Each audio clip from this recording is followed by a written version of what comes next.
A verdade sobre os anjos, capítulo 11. Os anjos desde o tempo de Davi até o cativeiro babilônico. O reinado de Davi. A arca permaneceu na casa de Abinadab, até que Davi fosse coroado rei.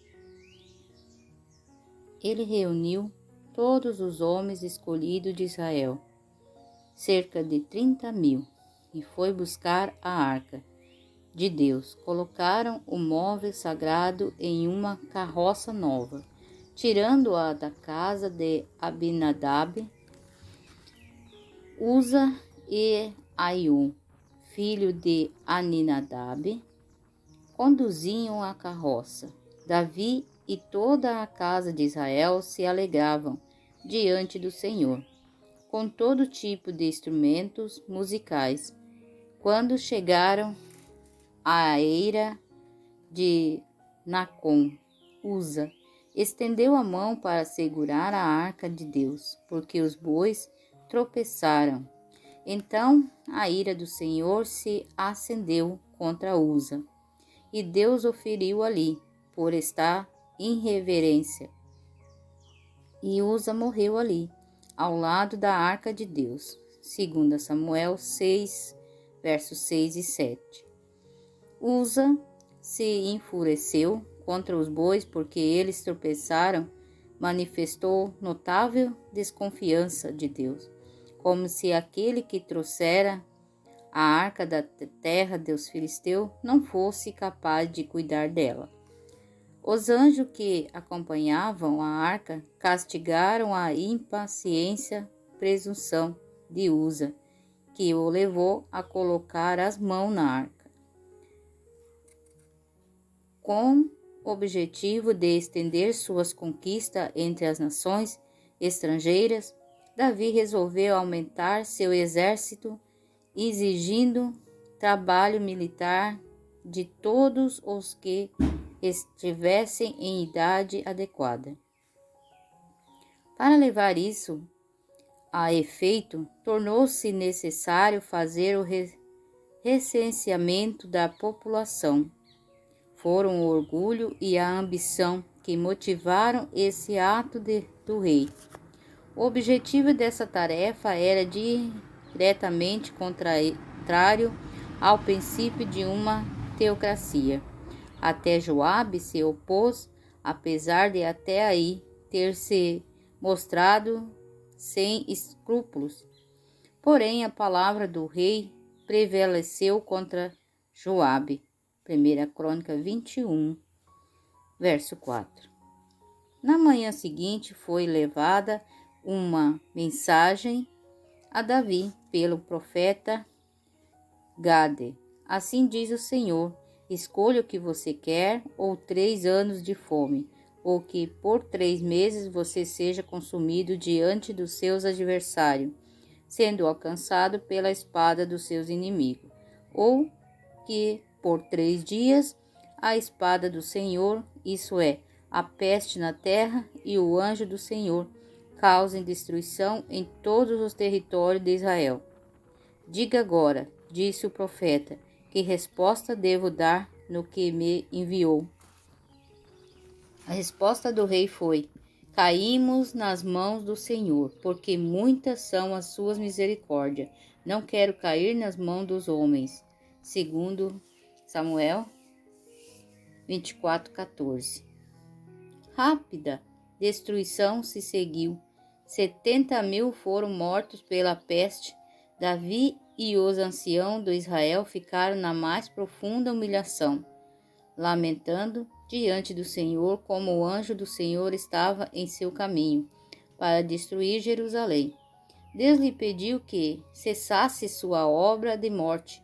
O anjo em vestimentas de guerra, com uma espada empunhada e pairando sobre Jerusalém, foi mostrada a Davi. Aqueles que o acompanhavam, Davi ficou terrivelmente assustado, mas clamou em desespero e compaixão por Israel. Ele rogou a Deus que salvasse as ovelhas.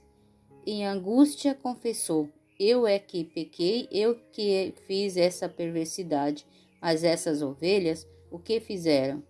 Que a tua mão seja contra mim e contra a casa de meu pai.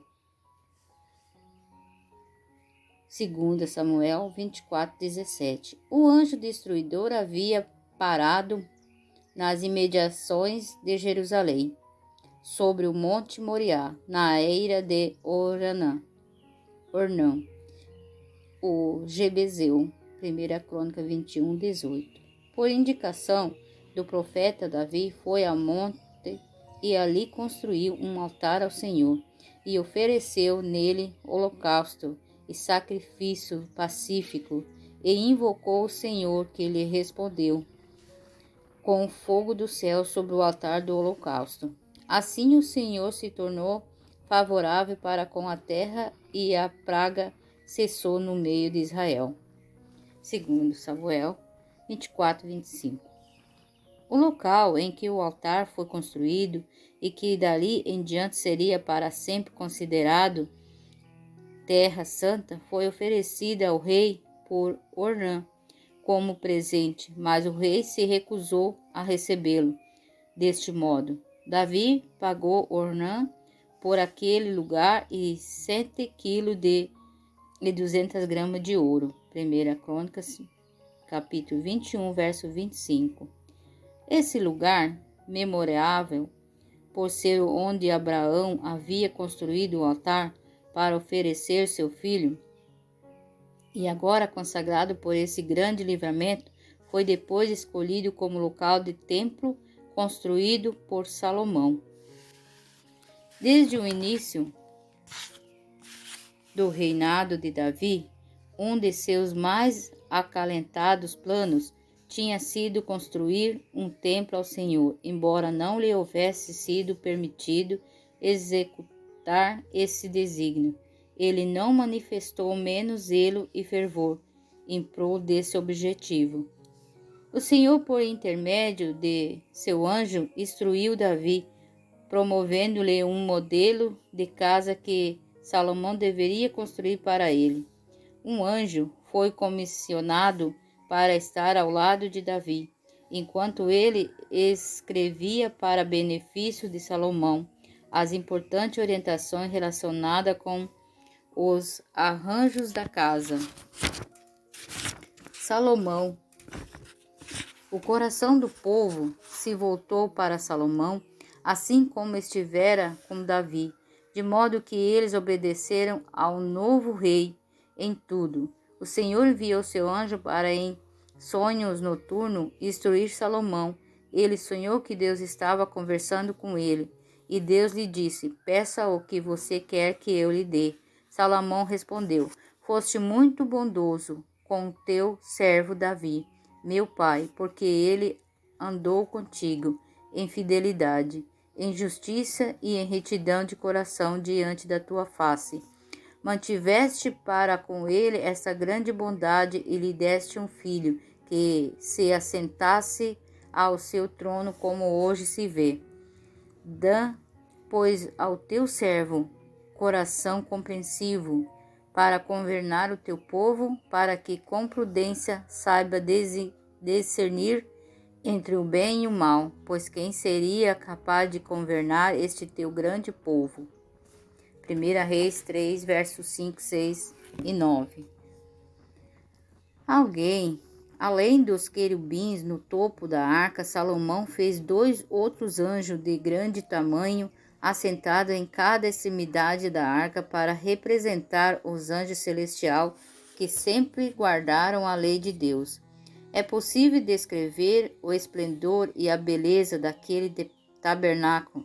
Lá, assim como no tabernáculo do deserto, a arca sagrada era preservada, solene e reverente, ordem em seu lugar, sobre as asas dos 2 querubins que permaneciam sobre o piso.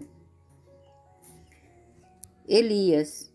Após Elias comparecer diante de Acabe pela primeira vez, pronunciando sobre ele o juízo de Deus para causa de sua apostasia e a de Israel, Deus dirigiu seu caminho longe do poder de Jezabel, um lugar de segurança, mas montanha, junto a ribeiro de Queriete.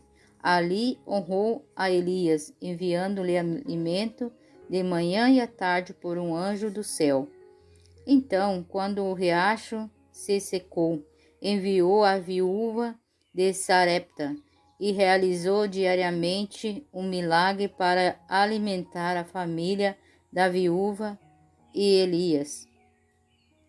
Diante do rei Acabe e dos falsos profetas, rodeado das tribos de Israel, reunidas, estava Elias, o único que apareceu para defender a honra de Jeová, aquele a quem todo o reino tinha responsabilizado pelo flagelo que caíra sobre eles, estava agora perante eles aparentemente indefeso, na presença do soberano de Israel, dos profetas de Baal, dos homens de guerra e dos milhares que rodeavam. Mas Elias não estava sozinho. Acima e ao redor dele estavam as forças protetoras do céu, anjos magníficos em poder.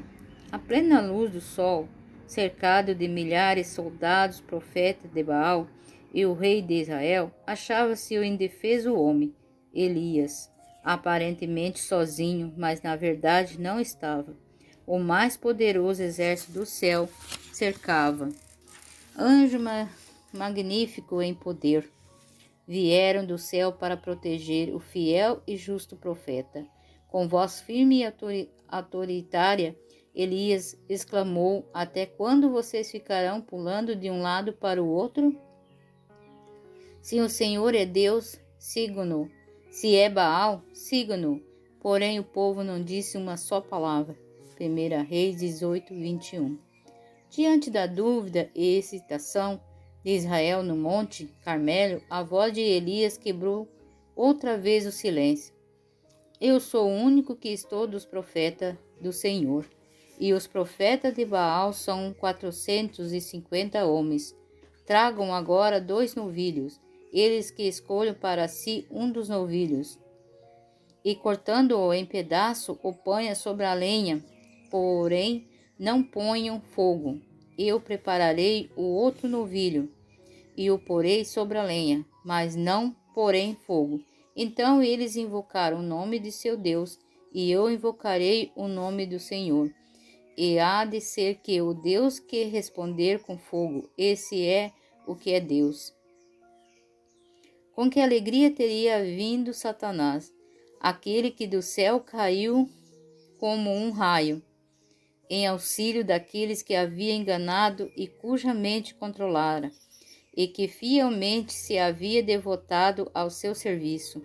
Com muito prazer ele teria enviado raios para queimar o sacrifício, mas Jeová estabelecerá limites a Satanás, restringirá seu poder, e nem mesmo todos os seus ardes seriam capazes de acender uma única agulha no altar de Baal. Será que Deus abandonou Elias em seu momento de provação? Não. Ele não amava menos seu servo quanto este se sentiu abandonado por Deus e pelos homens, do que quando, em resposta à sua oração, enviou fogo do céu e iluminou o topo do monte. Naquele momento, havendo Elias adormecido, um toque suave em uma voz delicada, e despertaram. Ele se levantou apavorado. Com quem vai fugir, temendo que o inimigo os tivesse descoberto? Porém, o rosto compassivo que se inclinava sobre ele não era de um inimigo, mas de um amigo. Deus tinha enviado um anjo do céu com alimentos para seu servo. Levanta-se e coma, disse o anjo. Elias olhou e viu perto de sua cabeça um pão assado sobre pedra, em brasas e um jarro de água. 1 Reis 19, versos 5 e 6. Depois de ter se servido de alimento para ele preparado, Elias deitou-se de novo e adormeceu. Pela segunda vez o anjo veio tocando e exausto. Homem, disse, como terna piedade. Levanta-te-se e coma, porque a viagem será longa.